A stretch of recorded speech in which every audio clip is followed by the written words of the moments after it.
Welcome! In this project we are going to be creating a warning alarm. You'll be able to create your own alarm tone that sounds exactly the way that you want it to. And the alarm will be for a tilt warning. So you could attach this to anything that needed to stay level, such as a large piece of machinery or a plane or something like that. And when it detects a tilt, this is the tilt sensor here, it will play the alarm. So let's have a look at it. So here, this is a simulation, so we can't obviously tilt the tilt sensor, but what you can do is if you click on it here, you can drag this along to tilt it. Put it over here, and you can see when it's tilted the alarm sounds. So let's get into how to make it. For this project, we'll be using an online environment called Tinkercad. If you Google Tinkercad, it is the first result here. Now you should be able to sign up or sign in with your Google account. Once you've done that, if you click on Create and Circuit, because Tinkercad also lets you do other things which we won't be doing,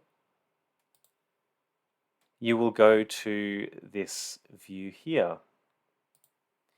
Now, just a brief introduction, we have this workspace on the left, and on the right hand side we have all of these electronic devices. We will be primarily using the Arduino, which is a small microcontroller chip on a computer board that can be used to write computer programs that control electronic devices. You can also drag on other things that you might need for your project, such as lights, resistors, and switches, etc. And you can, by left-clicking, wire up different components and connect them into electric circuits. You can also write code for the chip on the Arduino by clicking on the code button here. We will be using the text rather than the blocks, and the code will be written in a language called C++, which is fantastic for running very, very fast on low-powered, inexpensive chips like the Arduino. Your project should auto-save without you having to do anything. And if you want to change the name for what your saved file is, you can do so up here. Once you've logged into Tinkercad, go down and click on Circuits and Create New and a new circuit. I'm going to call mine Tilt Alarm. You might like to think of a specific application for yours, what type of item or piece of machinery it might be attached to. And the first component I'm going to need is obviously an Arduino. And next we will need a breadboard. And of course a tilt sensor and a piezo buzzer. Alright, so we've got all of the things that we need. I think the first step is to get everything hooked up. So we're going to have two circuits. One is going to be connecting to the buzzer and the other one connecting to the tilt sensor. So I'm going to put this one here and this one here, just so that they're sort of spaced out a little bit on the board. And I'm going to attach pin 2 here as neatly as I can, clicking to make some nice right angles there. So I'm going to attach the positive to the digital 2 pin here, and both of these are going to connect to ground, so I might just get a black negative wire and connect ground to this whole strip here. Now there's nothing wrong, there's nothing to stop you from connecting the ground wire to the plus one here, but it might be very misleading to anyone else who looks at your breadboard. So I would suggest the negative one. But there's nothing different about these two rows here. Okay, so I can now connect the negative wire of the buzzer, and this is a passive buzzer, by the way. If you're, we're definitely going to need a passive buzzer from your kit if you're using this, and I'll show you what that is in a minute if you don't know. And let's create quickly the connections here. So this is also going to need a negative connection to ground, and a positive connection we'll just hook up to pin 3. Try and do this as neatly as you can. Okay. Now just a reminder, you probably know this already, but these two are now connected together because there is a metal strip connecting all of each of the 5 holes in each row here. Now that we have everything wired up, let's look at how to make our alarm. So first of all, we're just going to make the alarm work, and then later on we'll connect it to the tilt sensor, one thing at a time. Okay, so there are 2 types of buzzers available in, or speakers available in our Arduino, physical Arduino kits. This is a passive buzzer, and the other type is an active buzzer. The active buzzers, which start when you get the kit new with a sticker on the top and have this sort of glossy finish on the bottom here, an active buzzer, if you put an electric current through it, it will automatically create a particular tone or note. It's just a single note, and it will act as a sound. The good side of that is it's very easy. You just put an electric current through it, it makes a noise. The bad thing about that is you can't control what that noise sounds like. You might want it to play a little musical melody, or in our case of an alarm, you might want it to go from low to high, like whoop, like that, and you can't do that with an active buzzer. A passive buzzer, on the other hand, the way you get it to make a noise is by putting short little blasts of electricity through it quite quickly. As you might know, sound can be represented as a wave, and this here sort of shows how the Arduino creates sound. Several hundred times a second it will send a pulse of electricity and then drop down to no electricity and then send another pulse of electricity, etc. And it repeats this at such a fast rate that it ends up making a sound. If you Google musical note frequencies, you'll see that the middle C on a piano, which is C4 I believe, here, has a frequency of 261.63 Hertz. What that means is 261 times per second the electricity gets pulsed and stops over and over again, this many times per second. If you look at the Arduino language reference by just Googling Arduino reference, you'll see that there is in fact a here we go. There is actually a particular function called tone, which will create a particular tone. So, for example, if we wanted to play that middle C that I think was 362 or something like that Hertz, you'd simply say on that particular pin, play that frequency. And let's just do that as the basis for our alarm, but then we're going to be not really going to be able to use this because our alarm we're going to want to go from low to high or high to low. So if we go here into the code and we'll go to text. Okay, hopefully that's large enough to see. Now the text here, we want to set the pin mode. We're just doing the alarm, and that's pin 2. So the pin mode of pin 2 will be output. And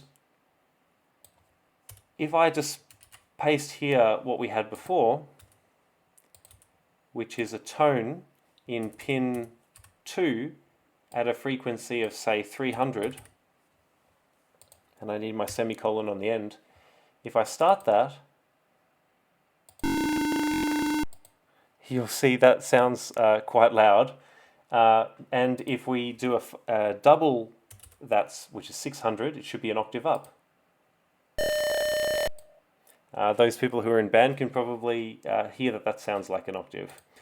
So you can, with these frequencies, you can play around to get it sounding exactly the way that you would want it to sound. So that's a start. But the problem is that doesn't really sound like an alarm. For an alarm, we probably want something that starts low and then starts going up high, that sort of whoop sound, or going up and down, or something like that. And so for our alarm, what we're actually going to do is we're not going to use this tone at all. We're going to just individually time when we send these pulses out. So we're going to really get into the details, down into the weeds, and see if we can do this.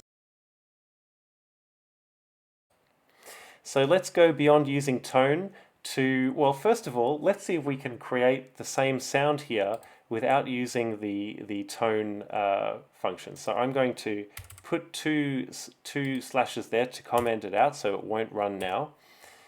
And but I don't want to get rid of it yet because I want to sort of copy it and see how close we can get.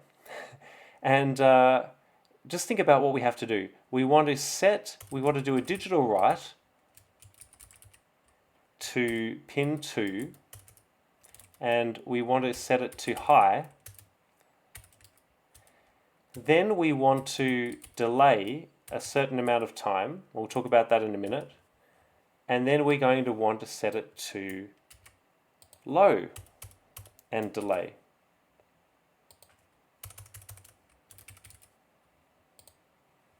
Okay. So the question is, how long do we want to delay?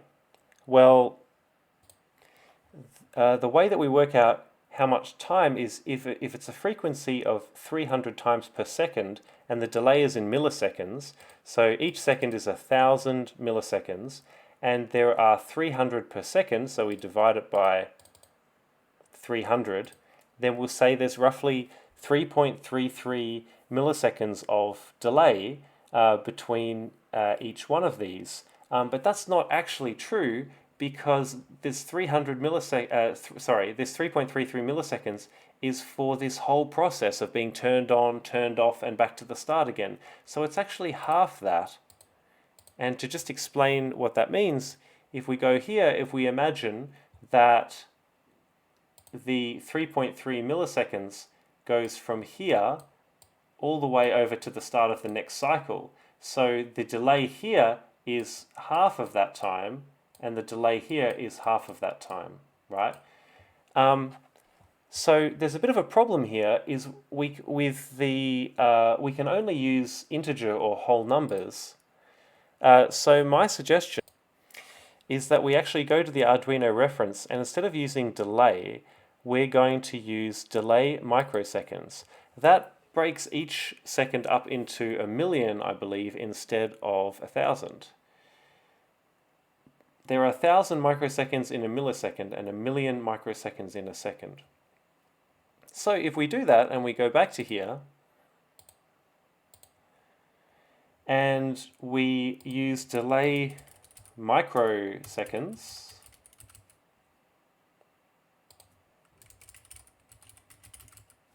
then what would the delay need to be here and here for this whole cycle? So remember, this whole cycle, there are 300 of them in a second, and a second we can now break up into 1,000,000, so 6 zeros, 1,000,000 microseconds, right? So we divide that by 300, and then half of that would be 1,667. 1,667. So let's go into here and say 1,667 microsecond delay and a 1,667 microsecond delay. And just before we test this and see if it actually works, let's see if we are, let's see if our logic is correct here. So we set the pin on to high, delay for that tiny amount of time, then set the pin to low delay for that tiny amount of time, and then loop over and over and over again. Let's see if it works. And let's compare that to the other sound we had.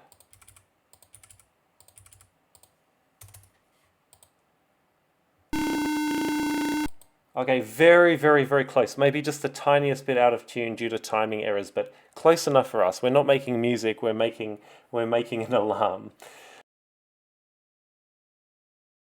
Okay, now you might say, well, that's ridiculous, putting in all that effort. What improvements does that offer over the tone? Well, the improvements is that we can now put this in a loop, and every single time that we sort of go, that we increase the loop, we can actually change the amount of delay here. So let's actually, in here, let's make a variable int called delay, and we'll set it to start off with to 1667, and then in here we'll just say, you know, wait for that amount of time, delay. That should still work. But what we can do is we can do a while loop, and we can say while delay is less than, let's say, 3000. Actually, I want to decrease the delay. I want it to go up. So while delay is less than, is greater than, say, 600.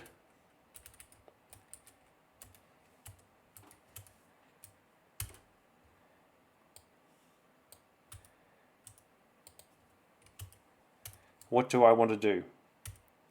Okay, I want to do this, and then I'm going to decrease the delay.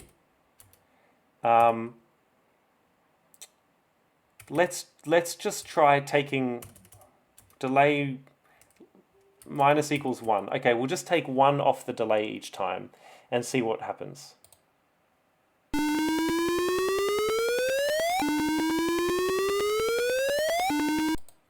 Okay, so every time that we do one of these pulses, so we do, where the red is here, we do a pulse.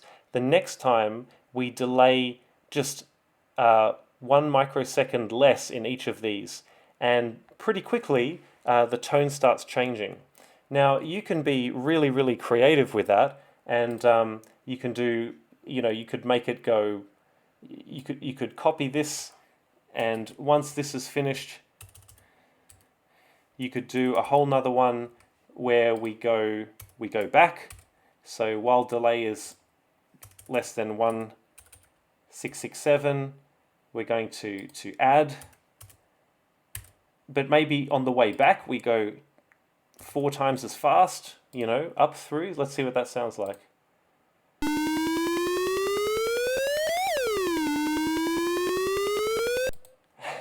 So you can have all sorts of fun messing around with trying to create your own alarm sound. All right, so we have an alarm, but we only want that alarm to activate. I might make my alarm just a little bit faster. Hold on. Okay, I'm happy with that. Okay, so we need to now do our second circuit, which is the tilt sensor.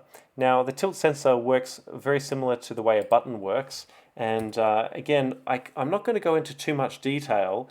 There's a fantastic lesson. There are fantastic YouTube tutorials on this by Paul McWhorter, who will go into the electronics and explain them much better. He's actually an electrical engineer, but I believe. But I'm just going to show you basically how to do it for this project.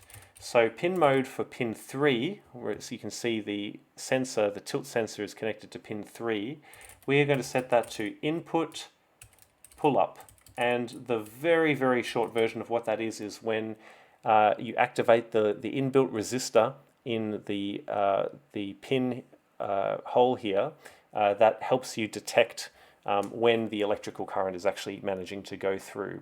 So the tilt sensor inside, if it's a real one, usually has a little metal ball, and if it's tilted, then it either connects or disconnects the circuit. I can't remember which way it is, but we'll work it out once we start using it here.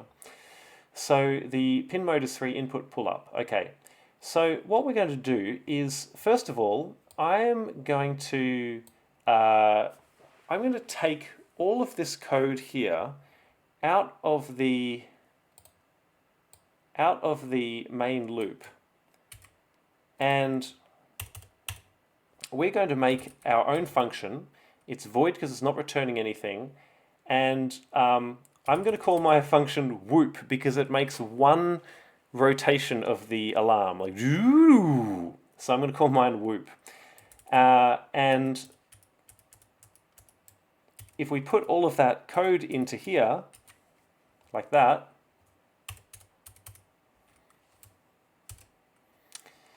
now basically we can call it whenever we want. Let's say as setup, if we wanted to just call it once, like that.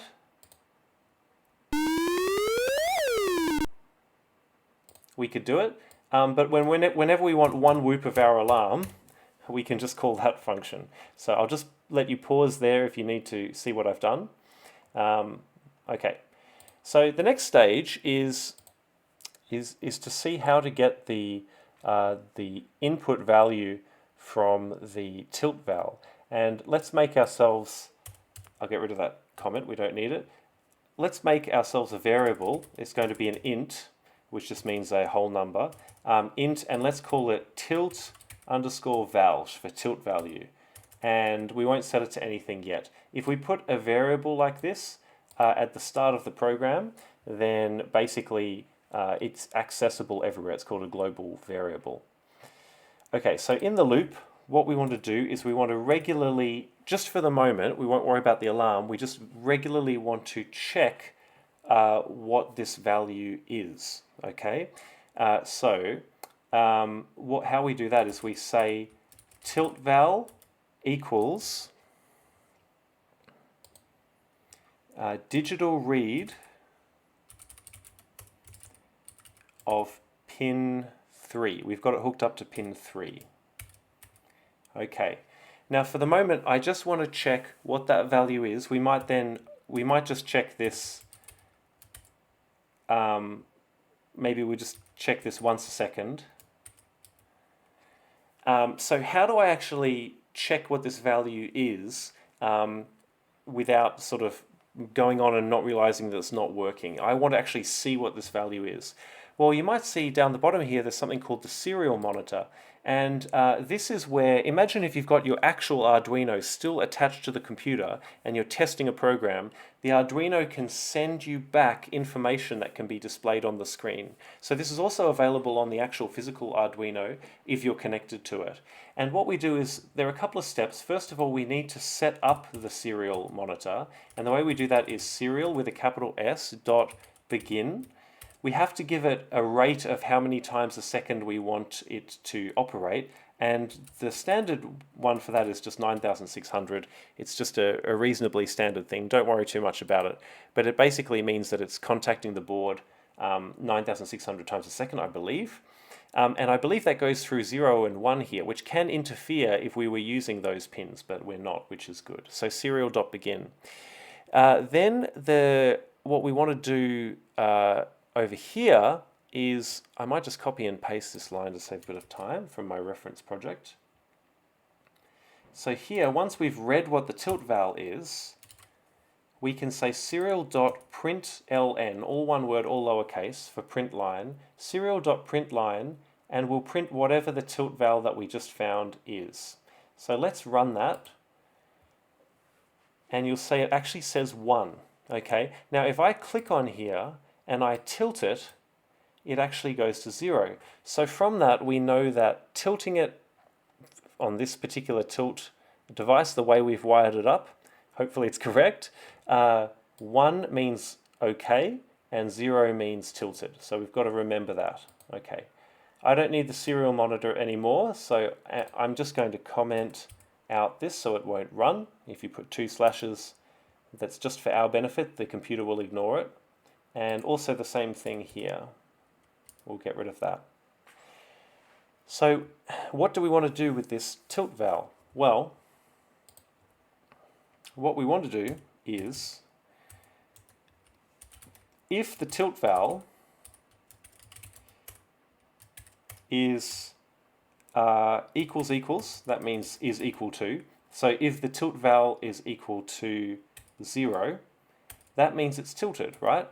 So in that case, we want to sound the alarm. Or in our case, we've already made a function. I've called it whoop. Now I think what we should do is just do one whoop and then let the loop function loop back around and test it again. If it's still tilted, we'll play another whoop and another whoop. But if it's not still tilted, then we won't play the next whoop, if that makes sense. Now, what we might do here is have an else, and I'll put the else here.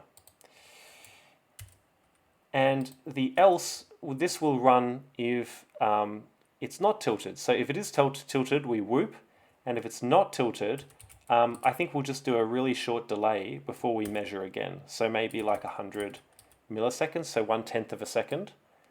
And that way we're not testing it, testing it 10 times a second I think is probably fine for most purposes. So let's see if that works. Okay, so we've got nothing playing at the moment. If we click on here and put it over here.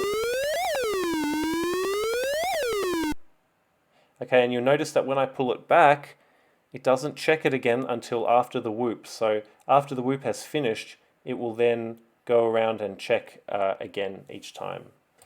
All right, so I hope you managed to get yours working. And I hope you had a bit of fun creating your own cool alarm sound. This one will actually be a really good one to do on the actual physical Arduino boards as well. It'll be a lot of fun to try and get it working. The tilt sensor might actually work differently on that one, so I suggest checking the serial to see if it does.